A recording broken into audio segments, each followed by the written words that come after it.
نحمدہ ونصلی علی رسولہ الکریم اما بعد۔ صحیح البخاری کتاب الزکوٰۃ باب نمبر 60 حدیث نمبر 1491۔ باب ما یذکر من الصدقۃ للنبی صلی اللہ علیہ وسلم وآلہ، باب ہے جس میں یہ ذکر کیا گیا ہے کہ صدقہ نبی صلی اللہ علیہ وسلم کے لیے اور آپ کی آل کے لیے کیا صدقہ آپ کے لیے استعمال کرنا جواز ہے یا نہیں، اس کا بیان۔ نبی صلی اللہ علیہ وسلم صدقہ استعمال نہیں کرتے تھے۔ اس کی ایک وجہ تو یہی ہے کہ یہ مال صدقہ جو ہے یہ میل کچیل ہوتی ہے، اور نبی صلی اللہ علیہ وسلم انتہائی پاکیزہ ہستی تھیں، تو آپ اس طرح کا مال استعمال نہ کرتے۔ اور دوسری وجہ یہ بھی بعض علماء نے بیان کی ہے کہ تاکہ مخالفین اور معترضین کا اعتراض نہ آئے، اگر آپ زکوٰۃ اور صدقات خود اپنی ذات پر استعمال کرتے تو ضرور منافقین اور مخالفین یہ اعتراض کرتے کہ یہ صدقہ خیرات کا جو سلسلہ ہے یہ اپنے کھانے پینے اور اپنے یہاں یہ سلسلہ چلایا ہوا ہے، تو جب آپ اس کو استعمال ہی نہیں کرتے تھے تو صاف ظاہر اب یہ تو اعتراض نہیں ہو سکتا کہ آپ نے اپنی ذات کے لیے کیا ہے، یہ ہے ہی غریبوں مسکینوں یتیموں کے لیے، تو اس اعتراض سے بھی بچنے کے لیے آپ کے لیے یہ جائز ہی نہ تھا۔ صدقات دو قسم کے ہوتے ہیں، ایک ہوتے ہیں صدقات عامہ۔ صدقات عامہ سے مراد جو عام استعمال والی چیز ہوتی ہے، جس کو امیر بھی غریب بھی اور تمام کے تمام اس سے منفعت حاصل کر سکتے ہیں، جس طرح کہ مساجد ہیں، مدارس ہیں، راستہ ہے، کنواں ہے، تو یہ بھی صدقات میں آتے ہیں۔ تو مسجد جو ہے بنا کر صدقہ کر دی ہے، مدرسہ بنا دیا ہے، کوئی پل بنا دیا ہے، کوئی کنواں لگا دیا ہے، نلکا لگوا دیا ہے، اس طرح کے سڑکیں ہیں، تو یہ جو صدقات ہوتے ہیں یہ صدقات عامہ ہوتے ہیں۔ اس میں امیر غریب تمام کے تمام اس سے منفعت حاصل کر سکتے ہیں۔ دوسرا صدقہ ہوتا ہے صدقات خاصہ۔ صدقے خاصہ جو خاص لوگوں کے لیے ہوتا ہے، اس کی بھی آگے دو قسمیں ہیں۔ ایک فرضی صدقات ہوتے ہیں، جس طرح کہ زکوٰۃ ہے، عشر ہے، تو یہ صرف مستحق افراد کے لیے ہی ہوتے ہیں۔ قرآن نے 8 مصارف 8 جگہ بیان کی ہیں، وہی اس کے حقدار ہیں۔ اور دوسرے نفلی صدقات، اور یہ نفلی صدقات جن کے لیے یہ وقف کیے گئے ہوں، جن کو کے لیے مختص کیے گئے ہیں، وہ انہی کے وہی استعمال کر سکتے ہیں۔ یہ نفلی صدقہ کرنے والے کی نیت پر منحصر ہے۔ مثلا اس نے صرف مسافروں کے لیے کیا ہے، صرف کسی مدرسہ کے طالب علموں کے لیے کیا ہے، یا صرف کسی اور حاجت مندوں کے لیے کیا ہے، نفلی ہے۔ تو جس کے لیے کیا، اگر اس نے عام کیا ہے، جب تک مسافر جو بھی ہے، یہ پانی وغیرہ کا اس نے سلسلہ کوئی جاری کیا ہے، تو اس کے اندر تمام کے تمام ہے، اگرچہ وہ نفلی صدقہ تمام استعمال کر سکتے ہیں۔ تو نبی صلی اللہ علیہ وآلہ وسلم خاص فرضی صدقہ ہو یا نفلی، دونوں آپ نے استعمال نہیں کیے۔ اس باب کے اندر اسی چیز کا تذکرہ کیا گیا کہ صدقہ نبی صلی اللہ علیہ وسلم کے لیے اور آپ کی آل کے لیے یہ جائز نہ تھا۔ حدیث نمبر 1491۔ قال حدثنا آدم قال حدثنا شعبہ قال حدثنا محمد بن زیاد قال سمعت ابا ہریرہ رضی اللہ عنہ قال اخذ الحسن بن علی رضی اللہ عنہما تمرۃ من تمر الصدقہ۔ حضرت حسن بن علی رضی اللہ عنہما انہوں نے صدقے کی کھجوروں میں سے ایک کھجور کا دانہ اٹھا لیا، فجعلها فی فیہ، اور اس کو اپنے منہ میں ڈال لیا۔ فقال النبی صلی اللہ علیہ وسلم کخ کخ لیطرحھا، آپ نے فرمایا تھو تھو، تاکہ وہ اس کو نکال کر پھینک دے۔ کخ یا کخ، کاف نیچے کسرہ اور فتح دونوں طرح ہے، اور آگے خا جو ہے اس پر بھی کسرہ بھی اور اس کو سکون بھی دونوں طرح پڑھ سکتے ہیں، اور مشدد بھی پڑھا گیا ہے، جس طرح ہمارے یہاں تھو تھو کرتے ہیں کہ یعنی منہ سے نکال دو۔ ثم قال، پھر آپ نے فرمایا، اما شعرتا، آپ کو پتہ نہیں ہے، انا لا ناکل الصدقہ، کہ بے شک ہم صدقہ نہیں کھایا کرتے۔ تو گویا کہ آپ نے چھوٹا بچہ جس نے کھجور کا ایک دانہ اٹھا کر منہ میں ڈال لیا تو آپ نے فوراً اسے منع کر دیا، اور جو منہ میں کھجور کا دانہ ڈالا تو اس کو بھی نکال دیا۔ یہ بچے کی تربیت، تاکہ آئندہ اس کو تنبیہ ہو۔ اگر چشم پوشی کی جاتی کہ چلو خیر ہے چھوٹا بچہ ہے، تو دوبارہ اس بچے کو تنبیہ نہ ہوتی۔ تو جب بچے کو زبان سے بھی روکا گیا اور عملی طور پر اس کے منہ سے بھی نکال دی گیا، تو یہ بچے کے لیے ایک بہت اس کے لیے تنبیہ تھی کہ ایسا کام میں نے آئندہ نہیں کرنا۔ چنانچہ پھر دوبارہ بچہ ہونے کے باوجود ان سے ایسا کام سرزد نہیں ہوا۔ اس میں آپ نے فرمایا کہ آپ انا لا ناکل الصدقہ، ہم صدقہ نہیں کھاتے۔ ہم سے امام بخاری نے وآلہ، آل مراد لی ہے۔ آل کے اندر کون کون لوگ آتے ہیں؟ اکثر اہل علم نے آل کے اندر بنو ہاشم اور بنو مطلب یہ دونوں خاندان لیے ہیں، اور بعض اہل علم کہتے ہیں کہ آپ کے آل کے اندر تو اصل میں بنو ہاشم ہی آتے ہیں، البتہ بنو مطلب کو آپ نے اس لیے مال فیع میں سے، یہ مال غنیمت میں سے حصہ دیا تھا کہ وہ دین کے بارے میں اور دنیا کے معاملات کے اندر ہمیشہ آپ کے حامی و ناصر رہے، آپ کے معاون رہے، اس لیے آپ نے ان کو دیا، کیونکہ اصل آپ کی آل جو ہے وہ بنو ہاشم میں سے ہے۔ البتہ بنو مطلب جو ہے وہ آپ کے معاون رہے ہیں، زمانہ جاہلیت میں بھی، زمانہ اسلام میں بھی۔ اسلام لانے سے پہلے بھی بنو مطلب آپ کے معاون رہے ہیں، اس لیے آپ نے یہ مال جو آپ کا خمس آپ کو آتا تھا اس میں سے ان کو دیا۔ باب نمبر 61، باب الصدقۃ علی موالی ازواج النبی صلی اللہ علیہ وسلم۔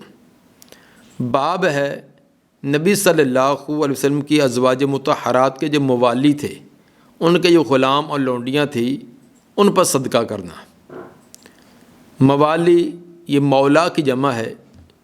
مولا کا لفظ یہ بہت سارے معنی کے لیے آتا ہے۔ امام راغب نے اپنی کتاب المفردات صفحہ نمبر 885 پر تقریباً 15 معنی اس کے بیان کیے ہیں، اس لیے کہ یہ مختلف جگہ پر مختلف معنی دیتا ہے، تو بعض اوقات سامعین کو یہ تردد ہو جاتا ہے کہ فلاں جگہ مولا آیا تھا یہ منع کیا، فلاں جگہ یہ، تو یہ بہت سارے معنی کے لیے آتا ہے، 15 معنی کے لیے۔ تو بہتر ہوگا کہ اس کو ذکر کر بھی دیا جائے تاکہ کسی جگہ کوئی دوسرا معنی لیا جائے تو اس میں کوئی تردد نہ آئے۔ یہ ایک نمبر 1 رب کے معنی میں، مولا رب کے معنی میں استعمال ہوتا ہے۔ نمبر 2 مالک کے معنی میں۔ نمبر 3 سید اور سردار کے معنی میں۔ نمبر 4 انعام کرنے والا، جو کسی کو انعام دے، کرنے والے کو پر بھی مولا کا لفظ بولا جاتا ہے، اور اسی طرح جس پر انعام کیا گیا اس پر بھی، انعام کرنے والا بھی اور جس پر انعام کیا گیا اس کو بھی مولا کہتے ہیں۔ اور نمبر 6 آزاد کرنے والا، آزاد کرنے والے مالک کو بھی مولا کہتے ہیں۔ اور نمبر 7 آزاد کیے ہوئے غلام کو بھی، جو آزاد کر دیا گیا اس کو بھی مولا کہتے ہیں۔ نمبر 8 دوست پر بھی یہ لفظ بولا جاتا ہے۔ نمبر 9 تابع، جو انسان کے تابع ہو، اس کا خادم ہو، اتباع کرنے والا۔ نمبر 10 ہمسایہ، مولا کا لفظ ہمسائے پر بھی استعمال ہوتا ہے۔ نمبر 11 چچا کا بیٹا، چچا کا بیٹا یعنی چچا زاد، اس پر بھی مولا کا لفظ بولا جاتا ہے۔ نمبر 12 حلیف، جنہوں نے حلفیہ بھی ایک دوسرے سے حلف کیا ہو، ایک دوسرے کے تعاون، 2 قبیلے یا 2 آدمی آپس میں ایک دوسرے کے ساتھ حلف کر لیتے کہ ایک دوسرے کا تعاون کریں گے۔ نمبر 13 ہم عقیدہ، ہم نظریہ، ہم عقیدہ، ان کو بھی مولا کہا جاتا ہے۔ نمبر 14 داماد پر بھی۔ نمبر 15 سسر پر بھی، یعنی بہت سارے ایسے ہیں کہ جو متضاد، جیسے انعام کرنے والا اور جس پر کیا گیا، آزاد کرنے والا جس کو آزاد کیا گیا، اور اسی طرح داماد اور سسر۔ تو یہ تمام معانی کے لیے یہ لفظ مولا کا استعمال ہوتا ہے۔ جیسے ہمارے ہاں جناب کا لفظ ہے، جناب کا لفظ بہت ساری جگہ پر استعمال ہوتا ہے۔ اس طرح آج کل ہمارے ہاں کزن کا لفظ جو ہے وہ بہت سارے، چچا کا بیٹا ہے، ماموں کا بیٹا ہے، خالہ کا ہے، پھوپھی کا ہے، تمام پر کزن کا لفظ بول دیا جاتا ہے۔ مطلب باب کا یہ ہے کہ نبی صلی اللہ علیہ وسلم کے ازواج مطہرات کے جو موالی تھے، یہاں موالی سے مراد آزاد کردہ غلام یا آزاد کردہ لونڈیاں باندیاں، کیا ان پر صدقہ خیرات کیا جا سکتا یہ نہیں؟ اس بارے میں تھوڑی سی وضاحت ہے کہ نبی صلی اللہ علیہ وسلم کا غلام جو ابو رافع تھا، وہ فرماتے ہیں کہ ان لا تحل لنا صدقہ و ان موال القوم من انفسہم، کہ ہم پر صدقہ جائز نہیں ہے، کیونکہ کسی قوم کا جو مولا ہوتا ہے، غلام ہوتا ہے، اس پر حکم بھی انہی قوم والی ہوتے ہیں۔ اگر قوم کے سید لوگ ہیں جن پر صدقہ خیرات جائز نہیں، تو ان کے غلام پر بھی نہیں ہے۔ یہ روایت جامع ترمذی کے حدیث نمبر 657، ابن حبان کے حدیث نمبر 3293، اور اسی طرح اس کے علاوہ اور بھی کتب حدیث کے اندر مسند احمد، سنن نسائی اور ابو داؤد کے اندر بھی یہ روایت موجود ہے۔ اس سے ثابت ہوتا ہے کہ نبی صلی اللہ علیہ وسلم کے لیے جیسے خود اپنے آپ کے لیے صدقہ جائز نہیں تھا، اسی طرح آپ کے غلام، ان کے لیے بھی صدقہ جائز نہیں۔ لیکن ازواج مطہرات کے آزاد کردہ غلام اور لونڈیوں کو صدقہ دینا یہ جائز تھا۔ نبی صلی اللہ علیہ وسلم کے آزاد کردہ غلاموں کو، باندیاں لونڈیوں کو صدقہ جائز نہیں، البتہ آپ کے ازواج مطہرات کے جو آزاد کردہ غلام اور لونڈیاں تھیں ان کے لیے جائز ہے۔ اس لیے کہ نبی صلی اللہ علیہ وسلم کی ازواج بھی اگرچہ عالم شامل ہیں، آپ کی ازواج عالمی ہیں، لیکن وہ عالم عقد زوجیت کی وجہ سے ہیں، اور ایک آپ کے عالم ہیں جو خونی رشتے کی وجہ سے۔ تو جو خونی رشتے کی وجہ سے ہیں ان پر بھی اور ان کے آزاد کردہ غلاموں پر بھی، ان پر صدقہ جائز نہیں ہے۔ جیسا کہ بنو ہاشم کے غلاموں پر ان کے لیے جائز نہیں تھا۔ تو ایک ہے کہ خونی رشتے کی وجہ سے نہیں، بلکہ عقد زوجیت کی وجہ سے عالمی۔ تو آپ کی تمام ازواج مطہرات بھی آل رسول میں شامل ہیں، لیکن وہ عقد زوجیت کی وجہ سے۔ اس لیے یہ دونوں فرق ہیں کہ جو خونی رشتے کی وجہ سے آپ کی عالمی ہیں ان پر اور ان کے غلاموں پر صدقہ زکوٰۃ جائز نہیں، لیکن جو آپ کی ازواج مطہرات ہیں ان پر تو صدقہ جائز نہیں، لیکن ان کے آزاد کردہ غلاموں پر، ان پر صدقہ جائز ہے۔ حدیث نمبر 1492، قال حدثنا سعید بن عفیر قال حدثنا ابن وهب عن یونس عن ابن شہاب قال حدثني عبید اللہ بن عبد اللہ عن ابن عباس رضی اللہ عنہما قال وجد النبی صلی اللہ علیہ وسلم شاة میتة اعطیتها مولات لمیمونۃ من الصدقہ۔ ابن عباس رضی اللہ عنہ فرماتے ہیں نبی صلی اللہ علیہ وسلم نے ایک مردہ بکری دیکھی، مری ہوئی بکری دیکھی، اور وہ بکری دی گئی تھی ان نبی حضرت میمونہ رضی اللہ تعالیٰ عنہ کی باندی لونڈی کو۔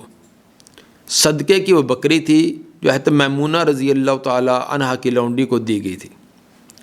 قال نبی صلی اللہ علیہ وسلم، آپ صلی اللہ علیہ وسلم نے فرمایا هل انتفعتم بجلدها، تم نے اس کے چمڑے سے فائدہ کیوں نہیں اٹھا لیا؟ بکری مر گئی ہے تو پوری کی پوری گھسیٹ کر تم نے پھینک دی ہے، تو تم اس کا چمڑا اتار کر فائدہ اٹھا لیتے۔ قالوا انہا میتۃ، لوگوں نے بتلایا اللہ کے رسول یہ تو مر گئی ہے، تو جس طرح مری ہوئی کا گوشت جائز نہیں ہے تو اس طرح چمڑا بھی جائز نہیں ہے، تو اس لیے ہم نے نہیں اتارا۔ قال انما حرم اکلھا، آپ نے فرمایا کہ اس کا کھانا حرام ہے، گوشت اس کا حرام ہے، باقی چمڑا جو ہے وہ اتار لیتے، تو چمڑے کو جب دباغت ہو جاتی تو دباغت کی وجہ سے اس کے عفونت وغیرہ نکل جاتی ہے تو اس کو استعمال کر سکتے تھے۔ تو یعنی معقول اللحم جو جانور ہیں اگر وہ طبی موت مر بھی جائیں، ذبح نہ کیے جا سکیں، تو ان کا چمڑا اتار کر اگر اس کو دباغت کر دی جائے تو پاک ہو جاتا ہے، اس کو استعمال کر سکتے ہیں۔ حدیث میں 1493 قال حدثنا آدم قال حدثنا شعبۃ حدثنا الحکم عن ابراہیم عن الاسود عن عائشہ رضی اللہ عنہا انہا ارادت ان تشتری بریرۃ للعتق۔ سیدہ عائشہ رضی اللہ تعالیٰ عنہ نے ارادہ کیا کہ حضرت بریرہ رضی اللہ تعالیٰ عنہ کو خرید لیں آزادی کے لیے، ان کو خرید کر آزاد کر دیں، یہ ارادہ کیا۔ واراد موالیہ ان یشترطوا ولاءھا، اور اس کے مالکوں نے ارادہ کیا کوئی شرط لگا لے اس کے ولا کی، لیکن حضرت بریرہ رضی اللہ تعالیٰ عنہ کے جو مالک تھے انہوں نے شرط یہ لگائی کہ تیرا ولا ہمیں ملے۔ ولا کا مطلب یہ تھا کہ اگر وہ آزاد کردہ غلام یا لونڈی وہ فوت ہو جائے، کہ جب آزاد کر دیا تو وہ آزاد اپنا کاروبار کر سکتا ہے، تو آزاد شدہ غلام یا لونڈی فوت ہو جائے اور اس کا کوئی بھی رشتہ دار نہ ہو، خونی رشتہ دار اس کی وراثت لینے والا نہ ہو، تو جو آزاد کرنے والا ہے اس کو وراثت ملے گی۔ کیوں؟ اس نے اس پر ایک احسان کیا، ایک نیکی کی ہے، اس کو آزاد کیا۔ اس آزاد کر دینے کی وجہ سے اگر اس کا فوت ہونے والا اس کا کوئی بھی خونی رشتہ دار نہیں ہے تو پھر اس کا جو مال ہے وہ وراثت کے طور پر بطور ولا کے آزاد کرنے والوں کو ملے گا۔ تو مالکوں نے یہ شرط لگائی تھی کہ تیری وفات کے بعد تیرا جو مال ہے وہ ہمارے پاس ہی آ جائے گا، اگر تیرا کوئی وارث ہوا تو ٹھیک ہے، اگر نہیں ہے تو پھر ہم حقدار ہوں گے۔ واراد موالی یشترطوا ولاءھا، تو اس کے مالکوں نے ارادہ کیا کہ وہ شرط لگا لیں اس کے ولا کی۔ یہاں موالی سے مراد اس کے مالک ہیں، جیسے کہ بتلایا کہ مولا کا لفظ غلام آزاد کرنے والے پر بھی اور آزاد کیے ہوئے پر دونوں پر بولا جاتا ہے۔ فذکرت عائشہ للنبی صلی اللہ علیہ وسلم، یہ بات سیدہ عائشہ رضی اللہ تعالیٰ عنہ نے نبی صلی اللہ علیہ وسلم کے سامنے ذکر کی کہ میں بریرہ رضی اللہ عنہ اس کو خرید کر آزاد کرنا چاہتی ہوں، تو اس کے مالکوں نے یہ شرط لگا لی۔ فقال لها النبی صلی اللہ علیہ وسلم اشتریھا فانما الولاء لمن اعتق، آپ نے فرمایا اس کو خرید لے، خرید کر آپ آزاد کر دیں، ولا تو اسی کا ہوتا ہے جو آزاد کرے، جو آزاد کرے کہ ولا اس کو ملنا ہے۔ تو اس لیے وہ شرط لگاتے ہیں تو ان کو لگانے دو، ان کی شرط کا کوئی اعتبار نہیں ہے۔ بعض جگہ آپ نے فرمایا کہ اگرچہ وہ 100 شرط بھی لگائیں تو جو کتاب اللہ کے خلاف شرط اس کا کوئی اعتبار نہیں ہے، تو وہ لگاتے رہیں شرطیں، اس کو ان کا کوئی اعتبار نہیں ہوگا۔ اصول یہ ہے کہ انما الولاء لمن اعتق، آزاد کرنے والے کو ولا کے طور پر وراثت ملے گی۔ قالت وأوتي النبی صلی اللہ علیہ وسلم بلحم، سیدہ عائشہ رضی اللہ تعالیٰ فرماتی ہیں کہ آپ صلی اللہ علیہ وسلم کو گوشت دیا گیا۔ فقول تو میں نے بتلا دیا ھذا ما تصدق به علی بریرہ، یہ وہ ہے جو حضرت بریرہ رضی اللہ تعالیٰ پر صدقہ کیا گیا تھا۔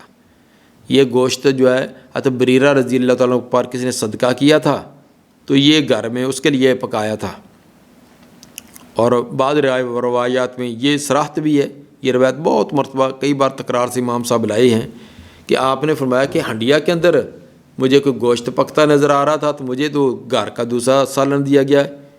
پھر آپ کو بتلایا گیا کہ وہ تو بریرہ رضی اللہ تعالیٰ عنہ کا ہے، وہ ان کو صدقہ کیا گیا ہے اور آپ صدقہ کھاتے نہیں ہیں۔ تب آپ نے فرمایا ہوا لہا صدقۃ ولنا ہدیۃ، وہ اس کے لیے صدقہ ہے اور ہمارے لیے ہدیہ ہے۔ اس کے لیے صدقہ ہے، وہ آگے اگر ہمیں دے دے گی ہدیہ کر کے تو ہمارے لیے درست ہوگا، کیونکہ اس کی کیفیت اور حیت تبدیل ہو گئی ہے، جیسے کہ آگے والے باب کے اندر امام صاحب اسی بات کو بیان کرنا چاہتے ہیں۔ باب نمبر 62، باب اذا تحولت الصدقہ، باب جب صدقہ تبدیل ہو جائے، اس کی حیت اور کیفیت جو تبدیل ہو جائے تو کیا اس کا حکم بھی تبدیل ہوگا یا نہیں۔ جیسے بعض اشیاء کے ظاہری تغیر سے ان کے ظاہری طور پر اس کے اندر تغیر آ جائے تو ان کا نام بھی تبدیل ہو جاتا ہے، اس کے اثرات بھی تبدیل ہو جاتے ہیں۔ تو جب نام اور اثرات تبدیل ہو جائے تو احکام بھی تبدیل ہو جاتے ہیں۔ تو بعض چیزیں جب ان کی ظاہری شکل و صورت تبدیل ہو جائے تو ان کا نام بھی تبدیل، ان کے اثرات بھی اور ان کا حکم بھی تبدیل ہو جاتا ہے۔ اسی طرح کچھ معنوی تبدیلیاں بھی آتی ہیں، کچھ معنوی طور پر اگر تبدیلی آ جائے تو اس کے احکام کے اندر بھی تغیرات آ جاتے ہیں۔ مثلا نبیذ، پانی کے اندر کھجوریں ڈال دیں تو 5 7 10 گھنٹے کے بعد اس کو نرم ہو جائے، ہاتھ سے بلو کر ان کا رس نکال کر پئیں تو بہترین نبیذ ہوتی ہے، جو صحت کے لیے بڑی مفید ہے۔ اگر وہی نبیذ کچھ دیر پڑی رہے، کوئی 5 7 10 گھنٹے اور پڑی رہے تو اس کے اندر سکران، نشہ پیدا ہو جاتا ہے۔ جب نشہ پیدا ہو جائے گا تو اب وہ جائز نہیں ہے۔ تو پہلے وہ نبیذ تھی، بعد کے اندر نشہ پیدا ہونے کی وجہ سے وہ شراب بن جائے گی، جو جائز نہیں ہے۔ تو اب اس کے اندر تغیر آ گیا، تغیر آنے کی وجہ سے اس کا نام بھی تبدیل ہو گیا، اثرات بھی تبدیل ہو گئے، حکم بھی تبدیل ہو گیا۔ نبیذ حلال تھی اور شراب حرام ہے۔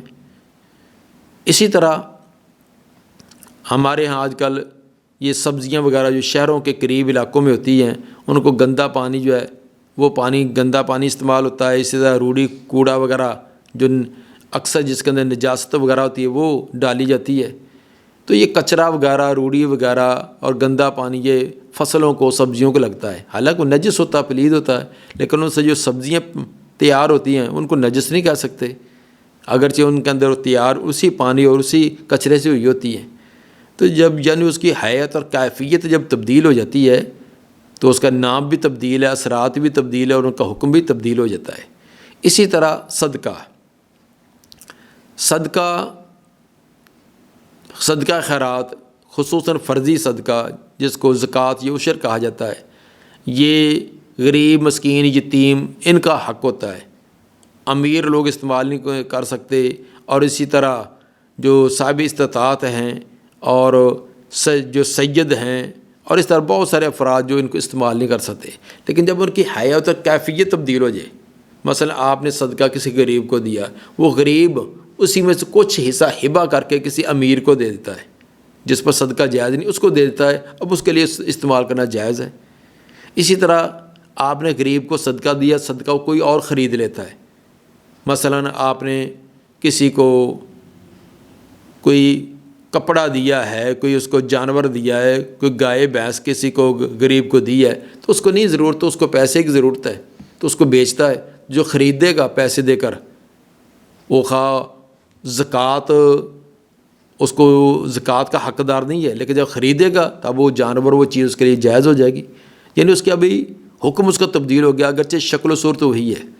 تو اسی طرح کوئی کھانے پینے کی چیز ہے، تو مثلا آپ نے کسی کو صدقے کا سیب دے دیا ہے تو امیر کے لیے جائز نہیں، وہی غریب وہ صدقے والا سیب یا کسی اور امیر آدمی کو تحفے میں دے دیتا ہے۔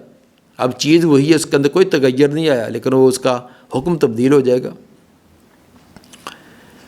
حدیث میں 1494 قال حدثنا علی بن عبد اللہ قال حدثنا یزید بن زرع قال حدثنا خالد عن حفصة بنت سیرین عن ام عطیہ الانصاریہ رضی اللہ عنہ قالت دخل النبی صلی اللہ علیہ وسلم علی عائشہ رضی اللہ عنہ فقال، سیدہ ام عطیہ رضی اللہ تعالیٰ عنہ فرماتی ہیں کہ نبی صلی اللہ علیہ وسلم سیدہ عائشہ رضی اللہ تعالیٰ عنہ کے ہاں آئے۔